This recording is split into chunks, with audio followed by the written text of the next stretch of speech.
Welcome everybody. This is a very, very exciting moment, particularly for me and for the team, because we are trying to do something that's very difficult. We've been working together with many of you in this room to bring broadband coverage to the most remote, the most sparsely populated constituency in England. We've set ourselves a real challenge, and what I'm hoping we will be able to achieve today is two things. Firstly, a real conversation between Cumbrians, between Cumbrian communities, Cumbrian businesses, Cumbrian families, and some of the leading broadband experts in Britain and in the United States. So the first part is an information process. And the second is we're really hoping to end this conference with some offers, some commitments. We're hoping that different companies, different communities will be able to stand up and tell us what they might be able to do for Penrith and the border. And we don't see this as ending in Penrith and the border. If we can get some of these models right, if we can take on the most sparsely populated constituency in England and prove this model, we hope that we can spread out like an ink spot to other rural communities in Britain. So I'm very pleased that actually we do have people from as far away as Cornwall in the room too, here to hear what we are doing. The only thing that I would ask is for us to try to keep it civil and polite. There are many, many different people with many, many different agendas in this room. Hard-working, dedicated, well-informed people from the private sector, from communities, all of whom believe deeply in broadband and how to deliver it. And if we can keep a civil conversation going, I hope we can end with a really good result. So thank you so much for coming. And there are many, many sponsors that I would like to thank as the day proceeds, but just to begin the conference, I would like to thank Alice Unwin, who has put the most enormous energy into organising this conference, and to whom a lot of this conference is due. On which note, over to the Minister for Broadband, Ed Vaizey.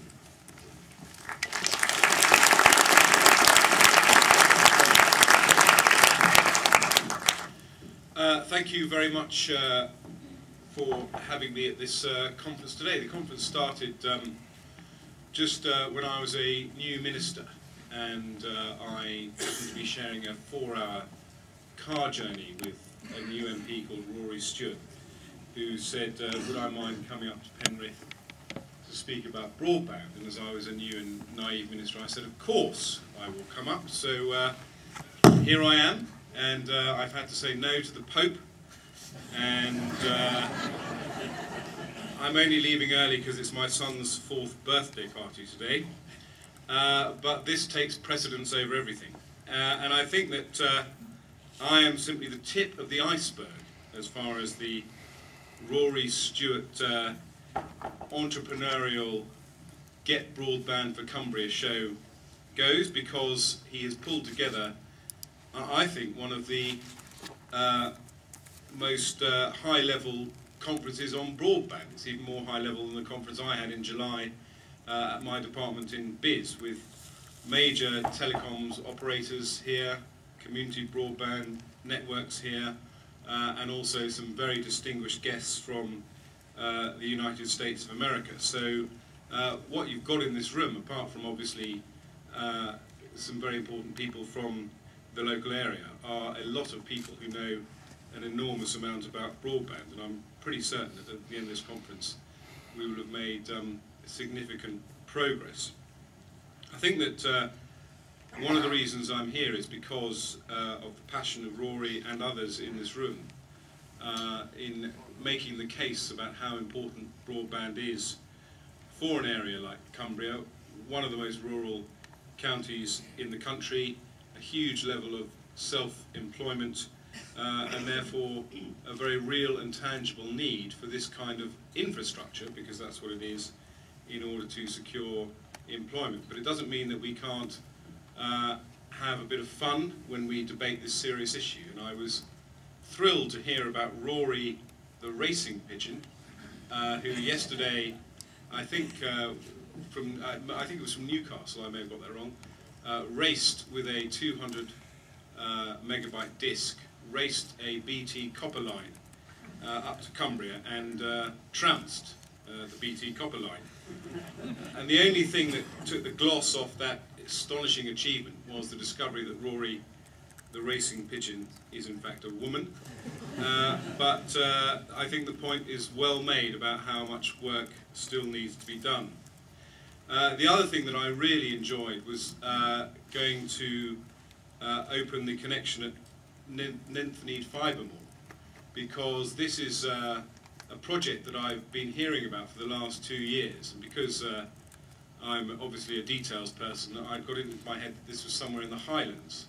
And I kept asking my official, I've heard about this amazing community broadband project, it's somewhere in the Highlands, please can you tell me more? And they looked at me as though I was mad, because they obviously hadn't heard about it. But it turns out it was Nymphenede that was where this was happening. And the particular anecdote I was struck by, it's not an anecdote, but it's a point, which is that in order to dig the trenches to lay the fibre, because it was done effectively by the local community, the cost in terms of per metre dug dropped from £125 a metre to £20 a metre, which is obviously a significant cost saving. So I think it's very, very important to make the point that while central government has a very important role to play, it's incredibly important that this is a partnership, because we've got limited resources and we want to spend those resources as effectively as possible.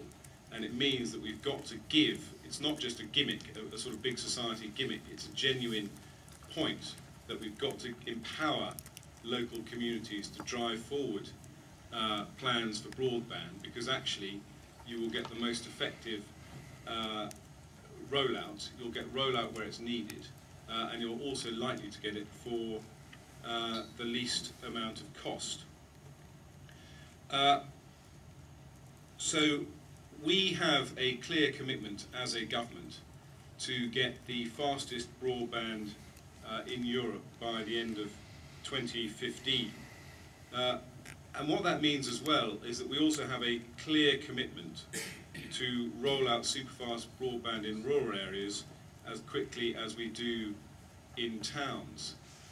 We moved the commitment for universal broadband from 2012 back to 2015 precisely for this reason, because we felt that if we had an artificial commitment to get universal broadband by 2012, we would aim for that target without actually thinking beyond that, because the pace of change is moving so fast. It's vital that we put in place the kind of structures that will deliver not just a broadband connection by a certain date, but a fast and relevant broadband connection by a certain date. And realistically, we think that's something we can achieve by the end of 2015.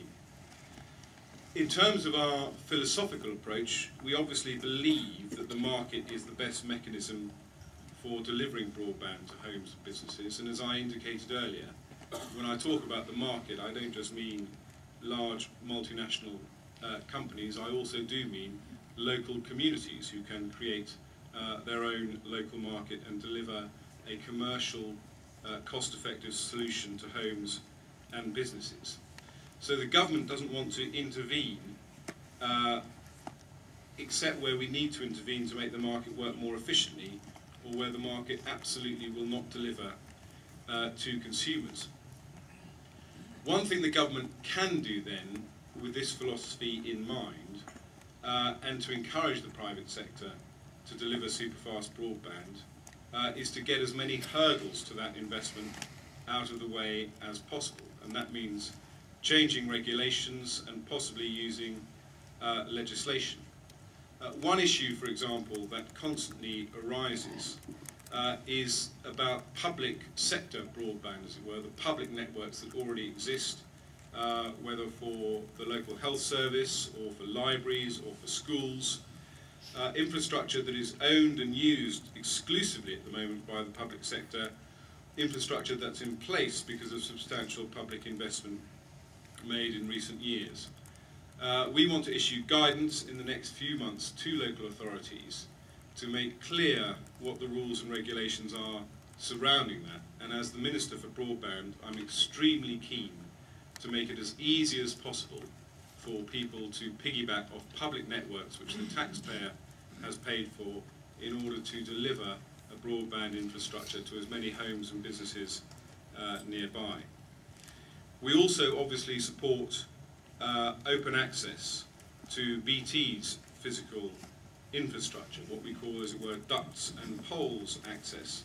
But it's not just BT, of course. There are many other utility providers that have infrastructure in place that could be used for broadband. That includes, obviously, gas pipes, sewers, but in particular, I think, electricity pylons. And we want to look at other levers that could help reduce the cost and ease the installation of the new infrastructure. And if necessary, we will legislate to make that happen. We published a discussion paper on this in July, and in a matter of a few weeks we've received some 50 responses, and we closed the consultation last week. Now, that discussion paper was not an excuse for inaction. It's a genuine attempt to understand in depth the issues, because obviously there are health and safety issues and there are